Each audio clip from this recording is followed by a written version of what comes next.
వినిపిస్తోందా? శ్రీ గణేశాయ నమః, శ్రీ సరస్వతీయై నమః, శ్రీపాద శ్రీవల్లభ శ్రీ నృసింహ సరస్వతి శ్రీ గురు దత్తాత్రేయాయ నమః. శ్రీ గురుభ్యో నమః. ప్రియాతి ప్రియమైన ఆత్మ బంధువులకు, ప్రేమమూర్తులకు నా హృదయపూర్వక నమస్కారం. మద్గురువరేణ్యులు master CVV, master MN, master Ekkirala కృష్ణమాచార్యుల వారు, మాస్టర్ కంభంపాటి పార్వతీ కుమార్ గారు, మాస్టర్ అనంతకృష్ణ గారు, సత్యదేవ్ గారికి, వేదికను అలంకరించిన భిక్షమయ్య గురూజీ గారికి నా హృదయపూర్వక నమస్కారం. పెద్దలందరికీ కూడా వినమ్రపూర్వక ప్రణామం.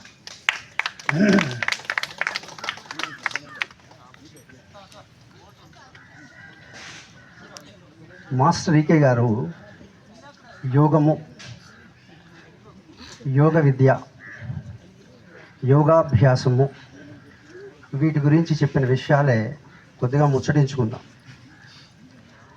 మేము యోగా క్లాసులు మొదలు పెడితే చాలామంది ఫోన్ చేస్తారు. ఏంటో తెలుసా, మీరు అక్కడ ఏ యోగాసనాలు నేర్పిస్తారు? నా శరీరం ఇంతలా ఉంది, నాకు ఇన్ని అనారోగ్య సమస్యలు ఉన్నాయి, నేను అక్కడ మీరు చెప్పిన సాధన చేయగలనా లేదా అని ప్రశ్న. యోగాసనాలు అనేటువంటిది, యోగ విద్య అనేటువంటి విస్తారమైనటువంటి అనంతమైనటువంటి విషయంలో 1%.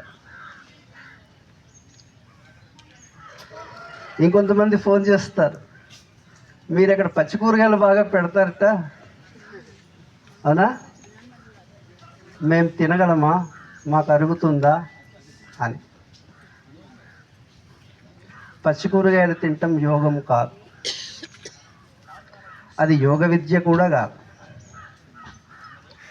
చూడండి, యోగి యోగాసనాలు వేయచ్చు, శరీరాన్ని విల్లులా ఉంచేయవచ్చు, కానీ యోగాసనాలు వేసినంత మాత్రాన వాడు యోగి కాడు, అది యోగము కాదు. అంటే యోగాసనాలు వేయటంలో ఒక ఎక్స్పర్ట్, దట్స్ ఆల్. ఓకేనా? యోగి పచ్చి కూరగాయలు తినచ్చు, పచ్చి కూరగాయలు తినడం నేర్చుకున్నంత మాత్రాన వాడు యోగి కాదు. అదే యోగం అయితే పశుపక్ష్యాదులన్నీ జీవితకాలం అంతా ఏం తింటాయి బంగారు? అవే కదా. మనకి పుష్కలంగా దొరుకుతున్నాయి, దాచుకోవడానికి ఇంట్లో చద్దిపెట్టెలు ఉన్నాయి కదా, బాగా కొనేసుకొని ఎంత ఖరీదైనా ఉదయం మధ్యాహ్నం సాయంత్రం బాగా తినేస్తే యోగులం అయిపోతామా? మనం అయిపోతామా? ఏమీ మాటలు రావట్లే, అయిపోతామా? గుడ్. కాబట్టి యోగి యోగాసనాలు వేయచ్చు, యోగి పచ్చి కూరగాయలు తినచ్చు, కానీ యోగాసనాలు వేసినంత మాత్రాన, పచ్చి కూరగాయలు తిన్నంత మాత్రాన వాడు యోగి కాదు, యోగం కూడా కాదు.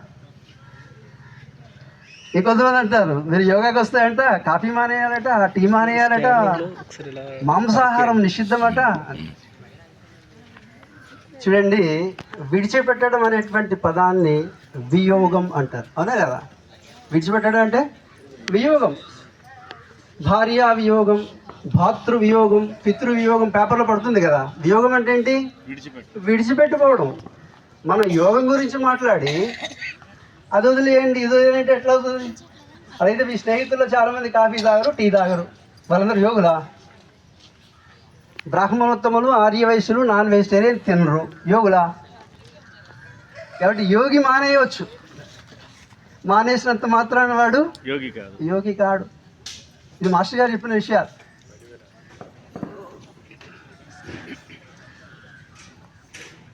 యోగం అంటే కలయిక. వియోగం ఎందుకు బాధ తెలుసా మీకు? వియోగం అంటాం కదా, వియోగం ఎందుకు బాధ?